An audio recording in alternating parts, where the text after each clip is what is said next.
Help me reach 1,500 subscribers. The first crack didn't arrive with a confession or a fight. It came quietly, disguised as an ordinary vibration in the dark. My wife's phone buzzed on the nightstand while she was in the shower, the screen lighting up the bedroom for just a second. I wasn't snooping. I reached over automatically, half asleep, trying to silence it before it woke her. But the preview caught my eye, and once I read it, I couldn't unread it. "You okay?" He looked uncomfortable tonight. It was from Mark, her male best friend. The room suddenly felt smaller.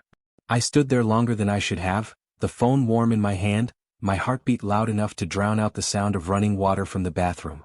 I told myself it meant nothing. Mark had been part of our lives for years. College friend. Inside jokes I never fully understood. Always present at birthdays, dinners, holidays. "He's like a brother," she used to say. I wanted to believe her. I needed to believe her.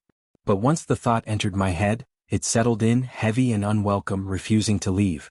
The party that night was supposed to be easy. A coworker's birthday. Loud music that blurred into background noise. Cheap wine poured too freely. People laughing a little too hard, trying to forget their own problems for a few hours. My wife looked beautiful in that familiar, effortless way that used to feel like home. Watching her across the room, I felt that old pull again, the quiet reminder of why I married her in the first place. For a moment, everything felt normal. Then Mark arrived. When he hugged her, he didn't really look at me. His eyes stayed on her face, and his hand lingered on her back just a second too long. She laughed at something he whispered in her ear, a soft, unguarded laugh I realized I hadn't heard in months. I told myself I was imagining things. I've been tired lately. Insecure. Marriage does that to people, right? Still, I noticed how she drifted toward him instead of me, like gravity had subtly shifted. My questions were met with half smiles and distracted nods, while he received her full attention.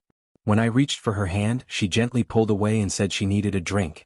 I stood alone near the kitchen counter, surrounded by voices and movement, feeling strangely invisible in a room full of people. Later I called her name. What? Twice. She didn't hear me. Or maybe she did and chose not to. She was outside on the patio with Mark, their heads close together now, her expression serious. I watched her nod as he spoke, his hand brushing her arm casually, comfortably, like it belonged there. Something inside me didn't explode. It didn't rage. It simply collapsed, quietly and completely. Other moments surfaced all at once. Missed calls that went straight to voicemail. Her phone always face down. Mark texted, becoming a daily phrase. The way she defended him instantly, fiercely, while my concerns were brushed aside. I had called myself dramatic for noticing. Until I couldn't anymore. When she came back inside, I didn't raise my voice. I didn't accuse her. I just asked, "Can we talk?" She sighed, the way someone sighs when interrupted by an inconvenience. We stepped into the hallway, the music muffled behind us. My heart was pounding so hard I could feel it in my throat. "I feel like I don't exist tonight," I said. "Every time I look up, you're with him." Her expression hardened. "You're overthinking." "Maybe," I said. "But it hurts." She crossed her arms. "Mark is my best friend. You knew that when you married me." I nodded slowly. "I did. But tonight it feels like I'm the third wheel in my own marriage." Silence stretched between us. Somewhere down the hall, people laughed. Glasses clinked. Life continued as if nothing was breaking. Then the words slipped out before I could stop them. "If it came down to it," I asked quietly, "would you choose me or him?" Her reaction changed everything. She didn't answer right away. She looked away toward the patio door, toward Mark. The pause couldn't have been more than 3 seconds. It felt endless. "I'm not choosing," she said finally. "That's unfair." But her eyes never came back to me. In that moment, something inside me broke. Not loudly, not dramatically, but completely. I understood that if I had to ask the question, I already knew the answer. Love shouldn't feel like competition. Marriage shouldn't feel like begging for priority. "I think I am choosing," I said. She frowned. "What does that mean?" "It means I won't compete anymore," I said. "For your attention. For your loyalty. For a place I'm supposed to already have." Her face softened then, but it was too late. "You're being emotional." "Maybe," I said.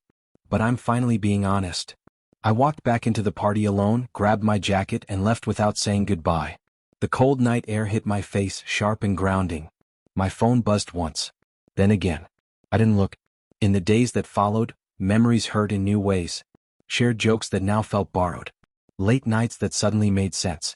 I didn't hate her. I still loved her, and that was the hardest part of all. But love without respect is just pain you keep choosing. We talked later, calmly, painfully. She admitted she had leaned on him when we drifted. That line's blurred. That she didn't know how to let go. She cried. I listened. And then I let go too.